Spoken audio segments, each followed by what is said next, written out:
Indian judicial service में आप सभी का स्वागत है। आज हम लोग जर्नल साइंस में भौतिक विज्ञान से संबंधित 25 अति महत्वपूर्ण प्रश्नों को देखेंगे। यह वीडियो श्रृंखला का 12वां वीडियो है और अगर आपने अभी तक हमारे पिछले वीडियोस नहीं देखे हैं तो पिछले वीडियोस का जो लिंक है वो डिस्क्रिप्शन बॉक्स में दिया हुआ है। और ये क्वेश्चंस बहुत ही इंपॉर्टेंट है, ये किसी न किसी एग्जाम में आए हुए क्वेश्चंस हैं, इसलिए बहुत ही ध्यान से देखिए। और अगर किसी क्वेश्चन के आंसर में या कोई डाउट होता है तो उसे कमेंट बॉक्स पर जरूर वहाँ पोस्ट करिए।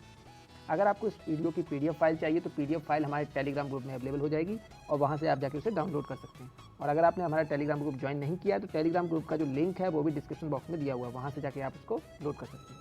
चलिए यहाँ पर स्टार्ट करते हैं। क्वेश्चन नंबर 36, किसी तारे के रंग से पता चलता है उसके, देखिए तारे के जो रंग है उससे उसकी ऊष्मा, उसके ताप का पता चलता है। तो यहाँ पर हमारा आंसर ऑप्शन सी हो जाएगा, यानी तारे के रंग से तारे का ताप का पता चलता है। नेक्स्ट क्वेश्चन पे आते हैं। क्वेश्चन नंबर 37, कथन ए, एक चलचित्र में पूरी फिल्म के एक सिरे से दूसरे सिरे तक सामान्यतः 24 फ्रेम प्रति सेकंड प्रक्षेपित किए जाते हैं, यानी प्रोजेक्टेड किए जाते हैं। ऑप्शन आर है यहाँ पर, कारण आर है। आँख की रेटिना, देखिए जो चित्र बनता है वो हमेशा रेटिना पे बनता है और तभी हम लोगों को सही दिखाई देगा। अगर रेटिना से पहले या बाद में बनेगा तो हम लोगों को सही नहीं दिखाई। अगर हमको देखिए दूर दृष्टि दोष होगा तो रेटिना के पीछे चित्र बनेगा और निकट दृष्टि दोष होगा तो रेटिना के पहले चित्र बनेगा। पर निर्मित प्रतिबिंब उद्दीपन या स्टिमुलस हटाने के बाद 0.1 सेकंड तक बना रहता है। तो देखिए यहाँ पे ये बता रहा है कि अगर कोई चित्र रेटिना पे बनता है और वहाँ पर जो वस्तु जिसका चित्र बन रहा है अगर वो वस्तु हट जाती है या चली जाती है तब भी रेटिना पर 0.1 सेकंड तक चित्र बना रहता है। तो देखिए ये स्टेटमेंट यहाँ पर जो है सही स्टेटमेंट है यहाँ पर।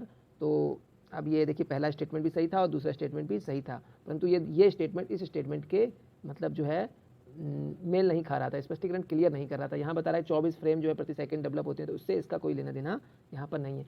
और देखिए ये जो प्रोसेस है, यानी कि वस्तु हटने के बाद भी इमेज 0.1 सेकंड, मगर अब एक्चुअल में होता है ये 1/10 सेकंड, तो ये हो जाएगा।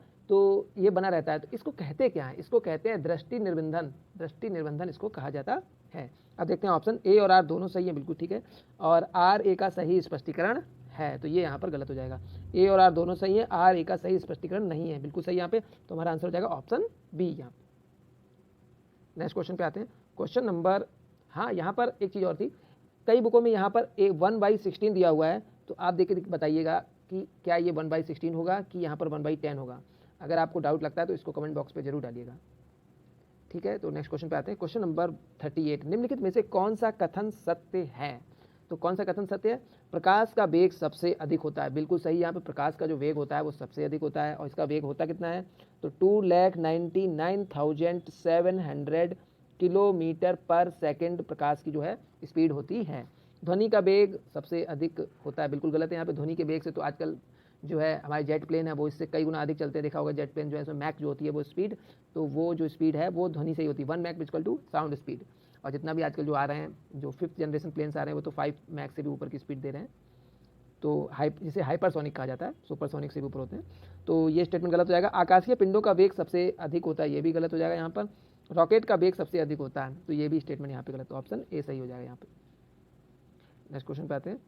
हमें वास्तविक सूर्योदय से कुछ मिनट पूर्व ही सूर्य दिखाई देने का कारण है। तो जो वास्तविक सूर्य जो उदित होता है उससे पहले ही हम लोगों को सूर्य दिखने लगता है, तो इसका कारण क्या होता है? इसका कारण होता है प्रकाश का अपवर्तन, यानी refraction of light. Refraction of light के कारण ही हम लोगों को वास्तविक सूर्य के निकलने से पहले ही सूर्य दिखाई देने लगता है, तो हमारा आंसर ऑप्शन डी हो जाएगा। देखिए रिफ्रैक्शन ऑफ लाइट होता क्या है? अगर रिफ्रैक्शन ऑफ लाइट को कहा जाए तो जब लाइट एक मीडियम से दूसरे मीडियम पर जाती है तो उसके एंगल में यानी उसके डायरेक्शन में परिवर्तन हो जाता है, इसी को रिफ्रैक्शन ऑफ लाइट कहते हैं। अगर इंग्लिश में कहा जाए when the light is travel from one medium to another medium it change their direction is called refraction of light, इसी को हम लोग प्रकाश का अपवर्तन कहते हैं। नेक्स्ट क्वेश्चन पे आते हैं।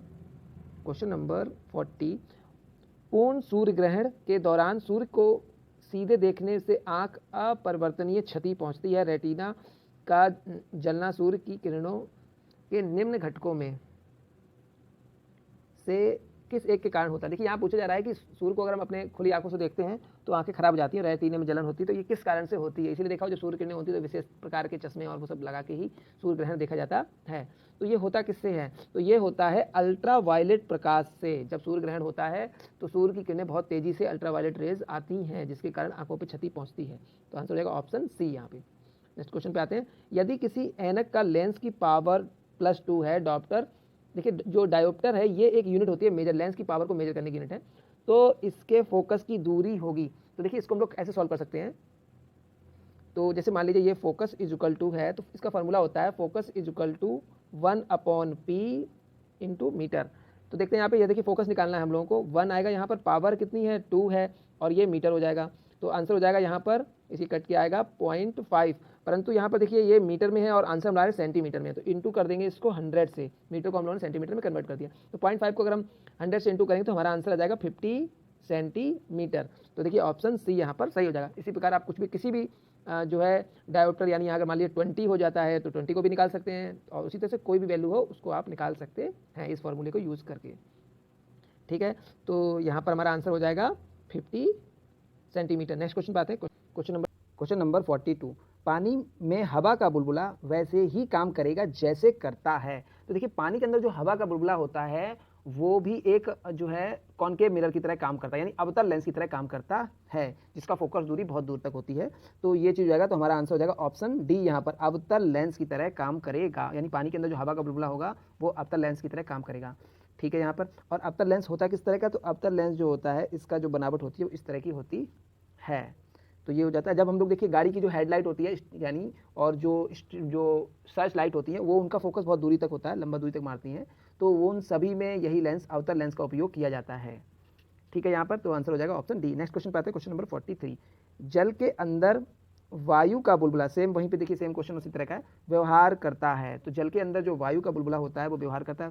पहला ऑप्शन है देखिए यहाँ पे दो फोकसीय लेंस। देखिए डुअल फोकस लेंस जो होते हैं, डुअल फोकस लेंस ये कहाँ काम आते हैं? डुअल फोकस लेंस जो होते हैं ये 3D, जब हम लोग 3D मूवी देखने जाते हैं पिक्चर हॉल्स में, तो वहाँ पर एक स्पेक्टिकल्स दिए जाते हैं हम लोग को, चश्मे दिए जाते हैं, उन चश्मे में जो लेंस लगा होता है वो 2 फोकस यानी डुअल फोकस लेंस होता है। तो 3D मूवीज़ को देखने के लिए डुअल फोकस लेंस का उपयोग किया जाता है, 2 फोकसी लेंस का उपयोग। दूसरा यहाँ पे अपसारी लेंस है, अपसारी लेंस है, और ये शंक्वाकार लेंस, घुमावदार लेंस है। तो यहाँ पर जो अपसारी लेंस है ये सेम वही अवतल लेंस है, यानी जो है हमारा कॉनकेव लेंस है वही अपसारी लेंस भी होता है, और ये जो अभिसारी है ये कॉन्वेक्स लेंस की तरह प्रॉपर्टीज़ की होती है। तो यहाँ पर आंसर हो जाएगा ऑप्शन सी, अपसारी लेंस, यानी ये भी अवतल लेंस का ही एक रूप है। तो यहाँ पर आंसर हो जाएगा ऑप्शन सी। नेक्स्ट क्वेश्चन पे आते हैं, क्वेश्चन नंबर 44 है यहाँ पे। कार चलाते समय अपने पीछे के यातायात को देखने के लिए आप किस प्रकार के दर्पण का उपयोग करना चाहेंगे? देखिए कार चलाते समय हम लोग जो भी दर्पण यूज करते हैं उसमें क्या होता है कि पीछे की बहुत बड़ी इमेज, यानी जो भी गाड़ी आ रही है उसकी तस्वीर हम लोगों को बहुत ही नज़दीक जो है हमारे शीशे में दिखाई देती है। इसीलिए देखिए मिरर में अक्सर लिखा रहता है, जो रियर मिरर होते हैं जिनमें पीछे देखने के लिए रहता है उसमें लिखा रहता है object in the mirror closer than they appear, यानी जो भी वस्तु मिरर के अंदर दिख रही है वो क्लोजर है कंपेरिजन ऑफ जो वस्तु है, यानी जो वास्तविक रूप से उस वस्तु वहाँ पर है। तो ये चीज़ रहती है। तो यहाँ पर जो लेंस का उपयोग होता है वो उपयोग होता है कॉन्वेक्स लेंस का उपयोग होता है। यहाँ पे कौन सा लेंस का उपयोग? Convex lens. तो यहाँ पे होता है, तो कॉन्वेक्स लेंस है, इसको हम लोग कौन सा लेंस कहते हैं हिंदी में? तो ये हिंदी में उत्तल लेंस इसको कहा जाएगा। तो हमारा आंसर हो जाएगा ऑप्शन डी यहाँ पर। ठीक है, तो नेक्स्ट क्वेश्चन पे आते हैं। Question number 45। धूप से बचाने के लिए छाते में रंग संयोजन निम्न में से कौन सबसे उचित है? तो देखिए धूप से बचाने के लिए, हम जो धूप से बचाना है, यहाँ बारिश का छाता नहीं है, धूप से छाता है, तो धूप का जो छाता होना चाहिए, देखिए जो छाता हम लोग यूज करते हैं तो धूप में छाते का जो अपर पोर्शन है ये वाला, ये होना चाहिए लाइट कलर का, यानी अगर व्हाइट है तो सबसे बेस्ट है ये, और इंटरनल जो है वो होना चाहिए डार्क कलर का, यानी ब्लैक हो तो सबसे चाहिए, ऊपर का व्हाइट और अंदर का ब्लैक। तो ये चीज़ होनी चाहिए, क्योंकि व्हाइट क्या करता है वो रिफ्लेक्ट करता रहता है, यानी जो भी सनलाइट आएगी उसको रिफ्लेक्ट कर देगा और नीचे नहीं भेजेगा, जिससे हम लोगों को गर्मी नहीं लगेगी। तो ये चीज़ यहाँ पर, और जो ब्लैक कलर करेगा वो क्या करेगा, वो हमारे शरीर की ऊर्जा को, गर्मी को अपनी ओर खींचेगा, तो उससे भी हम लोगों को गर्मी में राहत मिलेगी अंदर से। तो ये चीज़ें यहाँ पर ये वाला छाता उपयोग किया जाना चाहिए। अब देखते हैं, ऊपर काला नीचे उजला, बिल्कुल गलत है। यहाँ पे ऊपर काला होगा तो वो हीट को एब्जॉर्व करेगा, बहुत ज़्यादा गर्मी लगेगी। ऊपर जो काले छाते होते हैं वो बारिश में छाते जो यूज किए जाते हैं वो होते हैं। और ऊपर उजला नीचे काला, बिल्कुल सही है। यहाँ पे उजला यहाँ पर यानी कोई भी लाइट कलर हो, मगर व्हाइट जो सबसे बेस्ट है। उसके बाद आप येलो भी यूज कर सकते हैं, जो भी हो। तो देखा होगा कलरफुल छाते होते हैं वो इसीलिए धूप में यूज किए जाते हैं। तो यहाँ पर नीचे काला होगा, तो ये आंसर हो जाएगा ऑप्शन बी। बाकी मात्र काला और ये चला ये सब नहीं। तो नेक्स्ट क्वेश्चन पे आते हैं। समुद्र नीला प्रतीत होता है, तो समुद्र नीला क्यों प्रतीत होता है? ऑप्शन ए है यहाँ पर अधिक गहराई के कारण, तो ऐसा कुछ नहीं, अधिक गहराई के कारण नीला नहीं प्रतीत होता यहाँ पे।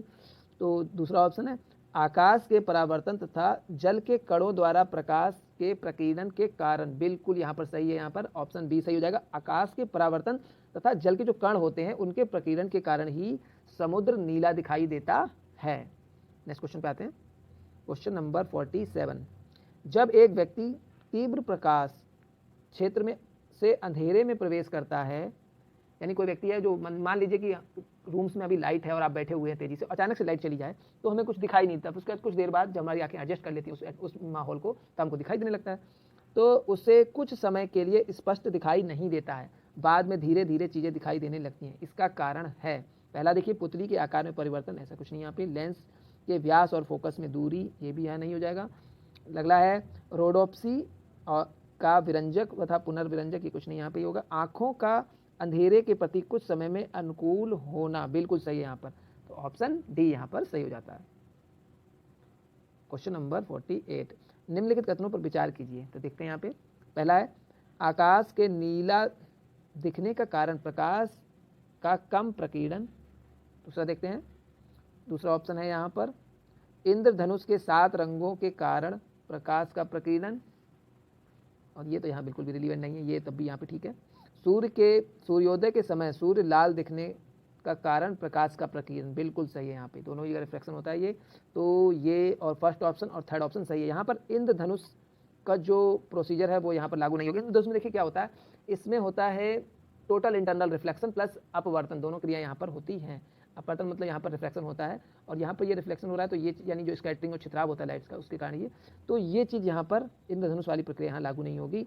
तो हमारा ऑप्शन ए फर्स्ट और थर्ड यहाँ पर हो जाएगा, तो ये नहीं होगा फर्स्ट और थर्ड। यस, ऑप्शन बी में दिया हुआ है, तो आंसर हो जाएगा ऑप्शन बी यहाँ पे। Question number 49। जब एक सीडी ऑडियो एवं वीडियो प्रणाली से प्रयुक्त होने वाली कॉम्पैक्ट डिस्क यानी जो सीडी होती है सूर्य के प्रकाश में देखी जाती है तो इंद्रधनुष के समान रंग दिखाई पड़ते हैं, इसकी व्याख्या की जा सकती है।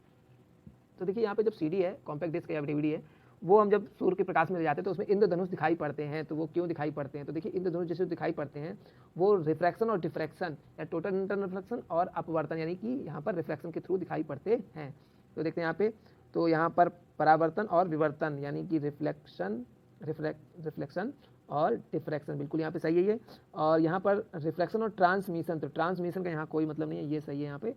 और परावर्तन का परागमन की परिघटना के आधार पर ये भी नहीं होगा। रिफ्रैक्शन यहाँ पर ठीक है, रिफ्रैक्शन है यहाँ पर, ये भी चलिए ठीक है।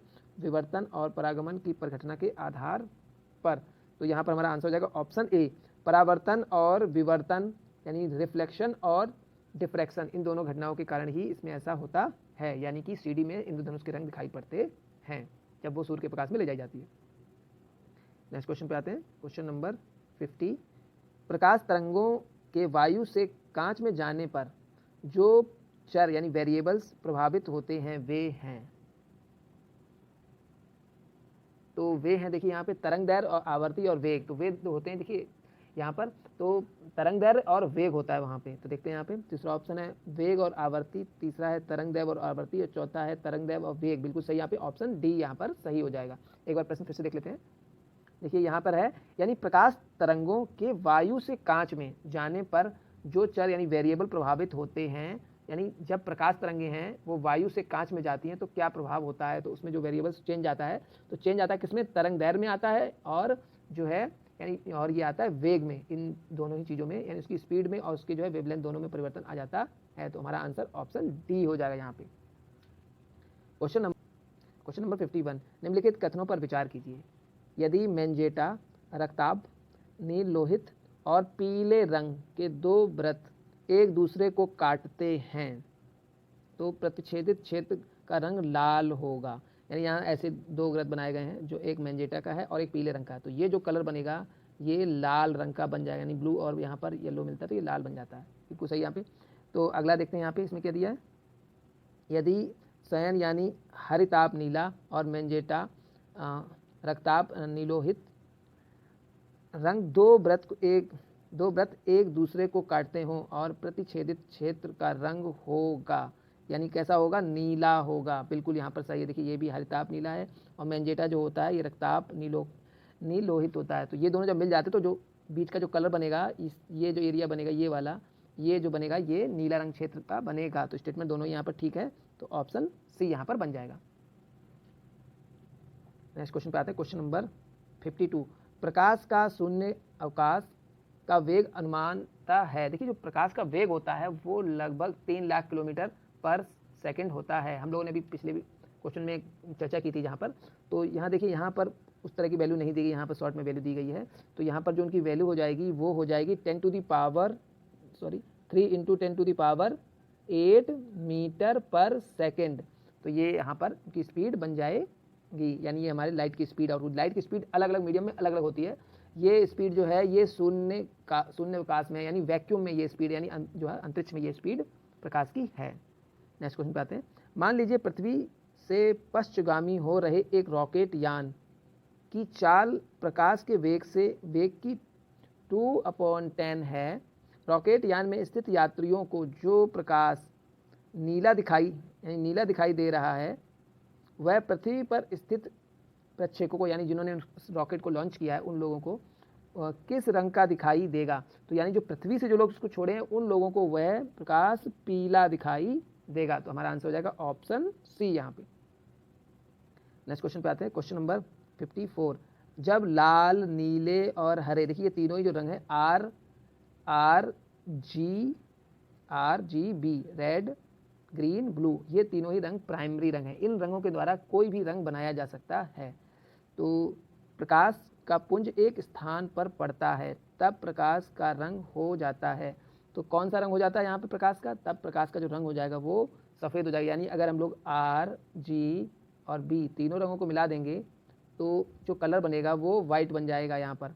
तो प्रकाश का रंग यहाँ पर सफ़ेद हो जाएगा। तो ऑप्शन B सही हो जाएगा।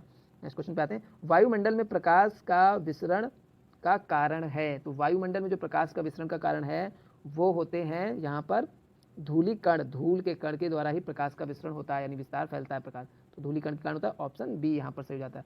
नेक्स्ट क्वेश्चन पे आते हैं, क्वेश्चन नंबर 56। मृद तृणा उदाहरण है। देखिए यहाँ जो सोनार रहता है, यानी जब हम लोग बहुत ही गर्म स्थानों पे जैसे रेगिस्तान में जाते हैं तो वहाँ पर सड़क में हम लोग को पानी दिखाई पड़ता है। चिकनी जो सड़कें होती हैं, गाड़ी चला रहे हैं तो वहाँ पर पानी दिखता है। खासतौर से उत्तर भारत में ज़्यादा दिखता है। तो यहाँ पर ये इसका कारण क्या होता है? ये किस चीज़ का उदाहरण? तो ये होता है पूर्ण आंतरिक परिवर्तन, टोटल इंटरनल रिफ्लेक्शन का कारण ही ऐसा होता है। तो हमारा आंसर हो जाएगा ऑप्शन यहाँ पर बी। नेक्स्ट क्वेश्चन पे आते हैं, क्वेश्चन नंबर 57। जब किसी दर्पण को 0 यानी थीटा कोण से घूर्णित किया जाए तो परिवर्तित किरण का घूर्णन होगा। यानी अगर किसी दर्पण को थीटा कोण पर अगर उसको डाइवर्ट किया जाए तो उसमें जो किरण आएगी उसका परिवर्तन क्या होगा? तो उसका परिवर्तन होगा 2 थीटा। तो हमारा आंसर हो जाएगा ऑप्शन डी यहाँ पे। नेक्स्ट क्वेश्चन पे आते हैं। इंद्रधनुष के रंगों का सही क्रम है। देखिए इंद्रधनुष के रंगों की हम लोग पहले ही चर्चा कर चुके थे, तो जिसमें हम लोगों ने एक ट्रिक याद की थी, रॉय जी की बीबी। तो रॉय जी की बीबी हम लोगों ने याद किया था। तो यहाँ पर रॉय जी हैं ये, और ये उनकी बीबी की बात की जा रही है। तो रॉय यहाँ पर red, orange, yellow, green, blue, indigo, violet, ये कलर थे। अब देख लेते हैं इनका सीक्वेंस इसमें दे रहा है। पहला दे रहा है ब्लू, ग्रीन, बैगनी। तो ब्लू हो जाएगा, फिर ग्रीन हो जाएगा और यहाँ बैगनी नीचे है। तो ये यहाँ पर गलत हो जाएगा, ये बिल्कुल नहीं सही होगा। देखते हैं बैगनी, हरा, नीला। तो ये बैगनी है, फिर ग्रीन यहाँ पे आ जाएगा, फिर ये भी सीक्वेंस गलत हो जाएगा यहाँ पे। ऑप्शन यहाँ पर हम लोग देखते हैं सी, नीला, पीला, हरा। तो देखिए ये ब्लू है और येलो ऊपर है और फिर ग्रीन आ गया। ये सीक्वेंस भी एकदम गलत हो गया यहाँ पे। नेक्स्ट देखते हैं ऑप्शन डी, नीला, हरा, पीला। तो ये देखिए ये है ब्लू और फिर ग्रीन और फिर येलो, बिल्कुल सही सीक्वेंस ये मैच कर गया यहाँ पे। तो हमारा आंसर हो जाएगा ऑप्शन डी यहाँ पे। इस ट्रिक को जरूर याद कर लीजिए, कई बार ये इस तरह के क्वेश्चन आते हैं। तो रॉय जी की बीवी, तो यहाँ पर रॉय जो है आर मतलब रेड हो जाएगा यहाँ पे, और ओ से ऑरेंज है, वाई से येलो है, और जो जी है जी से ग्रीन, और बी फॉर ब्लू, और आई से यहाँ पर इंडिगो, और वी से वॉलेट हो जाता है। तो ये यहाँ पर हो जाता है। नेक्स्ट क्वेश्चन पे आते हैं, क्वेश्चन नंबर 59। जब दो समांतर दर्पणों के बीच कोई वस्तु रखी जाती है तो बनने वाले प्रतिबिंबों की संख्या होगी। मान लेते हैं जैसे यहाँ पर एक ये मिरर लगा हुआ है, एक मिरर यहाँ रखा है और एक एप्पल यहाँ रख देते हैं हम लोग। तो जो एप्पल रखा हुआ है इसकी कितनी इमेज बनेगी, तो इसकी जो इमेज बनेगी, देखिए पहले इसमें बनेगी, फिर इसकी रिफ्लेक्शन इसमें बन रही है, दोनों की आपस में टकराती रहेंगी, यानी इनफाइनाइट इमेजें बनेगी। तो यहाँ 2, 1, 6 ये सब गलत हो जाएंगे। ऑप्शन जाएगा ऑप्शन डी अनंत, यानी उसकी परछाई की भी परछाई बनती रहेगी। इसका एक सही उदाहरण है, अगर आप जो है कांच के मंदिर या कांच के टेम्पल में जाते हैं, महल में जाते हैं, तो वहाँ पर आपको इस तरह की जो है आपको मिल जाएगा। आप देखना चाहें तो कानपुर में जेके टेम्पल है, वहाँ भी जो है कांच मंदिर है, वहाँ जाकर आप इसको देख सकते हैं। तो नेक्स्ट क्वेश्चन पे आते हैं, क्वेश्चन नंबर 60। दोपहर के 12 बजे किस दिशा में इंद्रधनुष दिखाई देगा? दोपहर के 12 बजे सूर्य होता है एकदम ऊपर और किरणें पड़ती हैं एकदम सीधी, तो इंद्रधनुष दिखाई नहीं देगा। तो यहाँ पश्चिम, दक्षिण, पूर्व ये सभी गलत हो जाएंगे। यहाँ यह दिखा नहीं देख सकते हैं, तो हमारा आंसर ऑप्शन डी यहाँ पर सही हो जाता है। इसी के साथ इस वीडियो को हम लोग समाप्त करते हैं और नेक्स्ट वीडियो में हम लोग जल्दी आप सभी से मिलते हैं। और अगर ये वीडियो आपको पसंद आया तो आप इसे लाइक कर सकते हैं, और अगर आपने अभी तक हमारे चैनल को सब्सक्राइब नहीं किया तो प्लीज़ उसे सब्सक्राइब कर लीजिए और बेल आइकन का बटन जरूर दबा दीजिए, जिससे आगे आने वाले वीडियोज़ का नोटिफिकेशन आपको मिल जाए। Thank you for watching Indian ज्योतिष।